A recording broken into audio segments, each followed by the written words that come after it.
Welcome to the Four Peaks Parents Podcast with Thomas Miller. Are you tired of your teens' negative behaviors and poor choices holding you emotionally hostage, controlling your family, and ruling your life? Do you feel like you're riding an emotional roller coaster every time you walk into your house? If you answered yes, then you're in the right place. This podcast is a community for courageous parents just like you who come here to gain effective tools, skills, and learn concrete action steps they can take to be more confident, calmer, and more empowered while parenting and changing their teen's life and improving their family's future.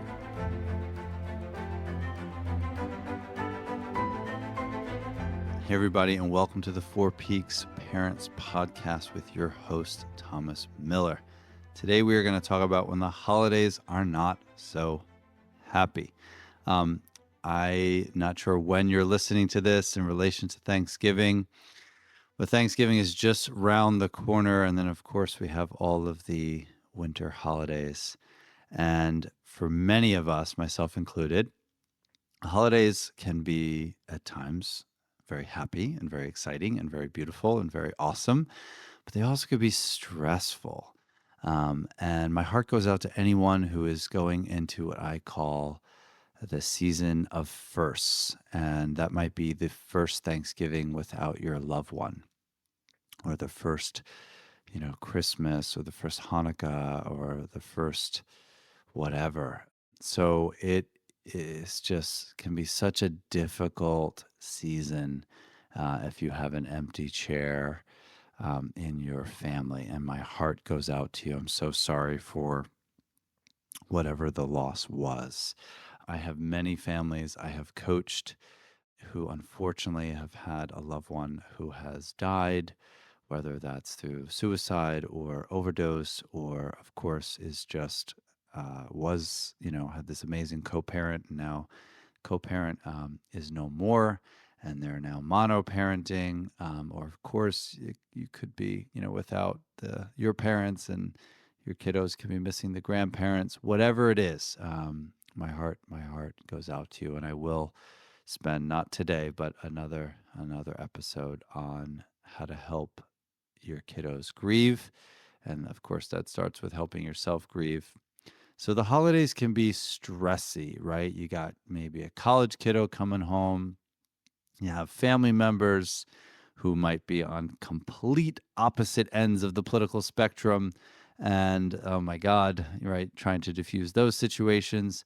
There is a lot of alcohol and triggers, right? I have families that I work with who have a young adult who's in recovery, and the norms of Uncle so-and-so or Aunt, whoever, aren't the healthiest in the world. And let's say they might be, drinking and a lot. That can be challenging. You might have a young adult who is in recovery, and you might have a teen who you're very concerned about who is unfortunately heading toward a progressive path of drinking and or drugging. So whatever it is, right, there might be concerns about, is your loved one on their meds or not? They might have come home and look and not so hot, right? And whether that's because of, you're assuming they're not taking their medications responsibly, and they might have issues of, depression or anxiety or OCD, or there might be some disruptive mood, dysregulation going on there, whatever it is. You really get to see it. You get to smell it. It's up close and personal. So today is really going to be kind of like the survival toolkit, right, for these holidays. One thing I just want to throw out there, it's a really cool model. It's called the Cartman Triangle. It's created by Stephen Cartman, and you can look this up. And so it's a triangle, right? And there's 3 points of that triangle. And one of those points is persecutor, one of those points is victim, and one of those points is rescuer. So bear with me here, people. This will make a ton of sense in a second. So when you think of the word persecutor, I know we think of like weird things, like from the Middle Ages or something, like some horrible torture device. But persecute could be anything. Persecute could be your teen is narcissistic and self-absorbed, and They're very dramarific and everything's someone else's fault, and they have no ability to manage stress, and they're constantly projecting and displacing all of their crap onto you. That is an element of persecution. You might feel like the victim half the time in that relationship. And maybe you play the rescuer too. So the cool thing about this model is we have to figure out, what role do we play? Are we the rescuer? Are we the persecutor? Are we the victim? And the cool thing about this model, if you give it time, you will play all three, right? Invariably, you will play all three. There's no way not to play all three. Think about it. If you are allowing your teen or tween or young adult to persecute on you, and you feel like the victim and you're rescuing them, and you feel like the victim and you're rescuing them, and you feel like the victim and you're rescuing them, it's only a matter of time before you say some dumb crap. Trust me, I've been there. There's many times that my yeses should have been nos, and there's many times maybe my no should have been a yes. But more often than not, I need to make sure my yeses are yes, true yeses, and my nos are nos. Because there are times that I and my wife can play the masochist and overdo what we say yes to on the front end. And guess what? Then we're fried, then we're exhausted, then we're compassion fatiguing, and watch out. Then we're going to lose frustration tolerance and some empathy, and we're not going to really be our best selves. So it's really important when you think about the holidays, let's make sure that we check our expectations, right? Let's not persecute on ourselves. Maybe Uncle Steve doesn't come, right? Maybe because we know he's the biggest persecutor in the world. And the coolest thing about this model is the persecutor, whether that's your, tween who has OCD and is seeking reassurance every 5 seconds, or you have a teen who's a perfectionist and he is freaking the hell out because he got a 97 and he's not going to get into Brown or Yale or whatever that is, losing his mind, or whether you have a teen who's just super entitled and very rude and very disrespectful and speaks to you in just horrible, like verbally abusive tone and lacks, no tact and no tone. That's a persecutor right there. And if you just kowtow and tiptoe around them, right, you are ostensibly teaching them this is how they get their needs met. This is how they navigate this family culture, and that they, in fact, can take up more power. And then by unconsciously or consciously rescuing them just to get through the day or this afternoon or this interaction, right, you're further promulgating that pattern. But here's the irony, here's the kicker, is the persecutor, even though you are most likely playing the victim and you are most likely rescuing, they will play the victim. They will try to convince you, manipulate you, twist you into believing they are the victim and you are, in fact, the persecutor. Isn't that amazing? Isn't that amazing, right? It's like unbelievable, the level of like PhD-ness of that manipulation right there, right? So don't fall for that crap. So again, what's really important as we head into these holidays is to have clear expectations with ourselves. When we think to set a boundary, a lot of times we think, oh, I'm going to tell so-and-so my needs or my feelings or my wants, and then that's how I set the boundary, right? I set the boundary with them. No. The boundary that we actually set is first and foremost with who knows it? Ourselves. That's right. Whoever said ourselves gets 4 gold stars. Well done. Yeah, do not enter this holiday as a victim. And do not enter this holiday season as the rescuer. And Avi, don't persecute, right? Don't run out of wax or run out of self-care or run out of just energy and like composure that you're persecuting on everybody because you're trying to pull off this idyllic Pinterest thing that, you saw in some movie. So let's talk about how we set boundaries, because I already intimated that you set boundaries with yourself. You don't set boundaries with someone else. So you first and foremost have to figure out, what do you want? What do you need?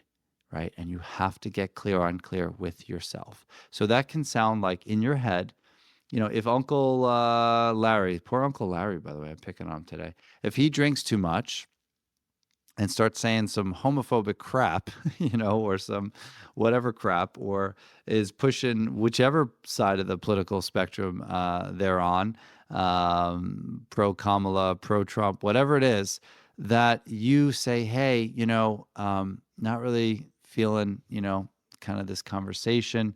It would mean a lot to me, right, if you'd be able to like take this conversation offline and we can change the channel so you can either this or this, right? Or I will either this or this. That might mean I will either, take space, or I might need to, go outside or whatever that is, or possibly leave early. You don't need to start with the leave early, early in the evening. But the point is, there's nothing wrong with taking care of yourself on the holidays. There's nothing wrong with also keeping expectations small.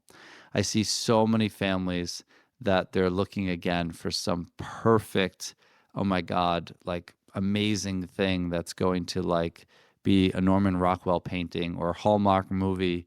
And then the moment, of course, things start turning south, it's like everything's, off. That's not necessarily true, right? So let's really be, better at managing our expectations. Let's take our internal temperature, right? Throughout the day, we might need to like go outside and take a breath. Nothing wrong with like leaving the room and being like, oh, I'm going to go check the score on the football game, even though you couldn't care, two shits about who the hell's playing. You don't even know who's playing. Whatever that is, let's also make sure that, again, we're not allowing our loved one, particularly our 20-somethings who've just arrived from college. Yes, they're going to bring 6 to 8 loads of laundry that are going to like stink, and no, you do not need to do any of them. Yes, they're going to arrive, and kind of displace and dump and just like project all their stuff from college all over the place. But they don't need to immediately start talking to you again about whether it's politics or about, the money supposedly that you owe them when in fact you don't, or, can you, support them toward this car or that car, or how dare you, ask them to lift a finger. Don't immediately jump into the rescuer, because you're going to regret it. And what's going to happen is you're going to be pissed off at yourself that you lack tenacity on the front end to hold them accountable. So let's start strong by immediately communicating how you feel based on their behavior or their communication. And let's make sure that we're not walking on eggshells. On the flip side, right? Don't be the victim, right? Don't immediately acquiesce. Don't immediately be the doormat and model that their behavior and or persecution is okay. Also, right, make sure, like I said earlier, you're not persecuting. It's okay to just have a chill morning. It's okay if everything isn't perfect. And let's remember that, family's a marathon. I see so many families that I work with, they have so much anticipatory anxiety about the holidays, and they put so much pressure on how do I manage this, and this, and they want it to be so perfect. But guess what? Family is messy, right? Conflict is messy. Intimacy is messy. I always say to the families that I coach that intimacy, believe it or not, can be built through conflict. And conflict, believe it or not, if you cross the bridge of conflict in a healthy way, you can have greater connection, greater intimacy on the other side. And I'm not talking about sex. Intimacy is about a deep level of understanding and connection and a symbiotic, reciprocal relationship. So when your loved one comes home, right, think of the timing too. Maybe there is some red flags. Maybe all of a sudden the behavior is different. Maybe there's some funky smells. Maybe they're sleeping till like crazy late. Maybe they're up late. Maybe all of a sudden they seem to have a lot of energy and really low energy. Maybe they've gained weight. Maybe they've lost weight. These are really important things and data points for you to think on. I'll spend more time in another episode talking about different levels of care and what's the difference between inpatient versus outpatient versus partial hospitalization. What is a wilderness therapy program? What is a transitional living program? What is sober living, etc.? But that doesn't mean you have to take all that on by the time the turkey's ready, right? So just really sit with some of those data points and really kind of take mental note of some of these changes, because these things are really important. Any big change in mood, sleep, nutrition, weight, all of a sudden they're let's say they were in recovery or are in recovery, and you're like, hey, how did you find going to meetings, when you were at school or in your new apartment? I haven't been to a meeting in months. That's important information. That doesn't mean you have to immediately be the recovery police and assume that they're using and get into that again while you're serving cranberry sauce. But that's good information. If all of a sudden they're talking about their best friend in a really disparaging way and they're a teenager and this is like their buddy, they're like BFF, and they're saying all kinds of like rude crap, that's good information. Maybe all of a sudden they're creating some behaviors in themselves that are actually not being typified as normal, and possibly that best friend that is a pretty healthy kid might actually be distancing themselves from your loved one. So that's important too. Make sure that you are taking time to like catch a breath. I don't know if anyone watches the show The Bear, but there's such a great scene in there about Thanksgiving and the connection, of course, of stress and drinking, and just it's like a crescendo, and I won't give it away, but fantastic, fantastic scene, unfortunately, in a dysfunctional system. Realize, if you remember, our first episode here is about the circle of control. There's things you can and cannot control, right? You can't control that I won't pick on Uncle Larry. Let's say Aunt Susie has no self-awareness and just says things that are kind of racist or says things that are just kind of sexist or just really, misses the mark and doesn't understand. Can't control, the parenting style, approaches, norms of your aunts and uncles or whoever, right? Can't control whether your kid can handle some of the stimuli. Maybe some of you have a kiddo who's neurodivergent on the spectrum, and oh my God, Thanksgiving or whatever, holiday, is just overwhelming to them, and they might need to take space themselves, and that's okay. And you could establish some proactive, opportunities for them to kind of recharge and go self-soothe. And who gives a crap if your family doesn't understand what the hell you're doing? The other thing is, who gives a crap if you're actually effectively parenting and holding your kids accountable, or you're effectively actively ignoring, or you're effectively, providing them with some choices and giving them an either or, and your family who comes, unfortunately, from a low functioning parent culture and takes a laissez-faire approach, says some dumb crap to you and calls you a stick in the mud. So please do not get on that damn triangle. Look it up, the Cartman Drama Triangle. It's so good. Again, remember, there's always a persecutor, there's always a victim, there's always a rescuer. Make sure that you first and foremost check your own Pinterest expectations about the holidays and make them more realistic. Make sure that you have a couple of escape hatches throughout the day to take care of yourself, and that you give your loved one the opportunities to also take care of themselves. If they're a teen, maybe it's okay for them to decompress for a bit and play some video games or be on social media in their room and isolate for a tiny bit, not the whole day, Avi, right? And make sure that if you are rescuing, there's a really good chance you didn't spend time to develop boundaries with yourself and crystallize what you need on the front end and authenticate those needs.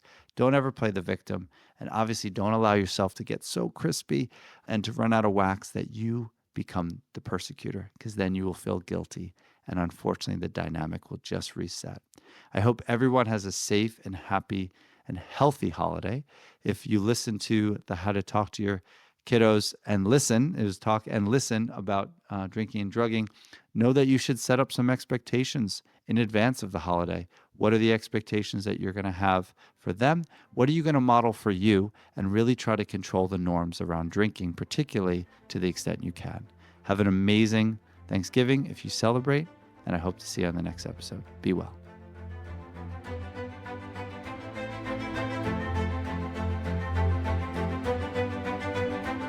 Hey everyone, Thomas here. First off, it means the world to me that you took the time to listen to my podcast. Thank you from the bottom of my heart. Also, if you want to receive the latest podcast updates, as well as expert parenting tips and practical strategies for navigating your teens' challenges directly in your inbox, then sign up for my mailing list. The link is in the description. And most importantly, if you're tired of feeling overwhelmed, stuck, stressed, and are losing sleep because you're constantly worried about your teen, your first step is to realize that you still have a choice and can do something about it. I'm ready to help you take action and create the results you desire today. Just go to 4peaksparents.com and book a free strategy call. Let's do this. Last thing, while you were listening to this show, who was the one person that you thought could really benefit from this episode? And please share it with them.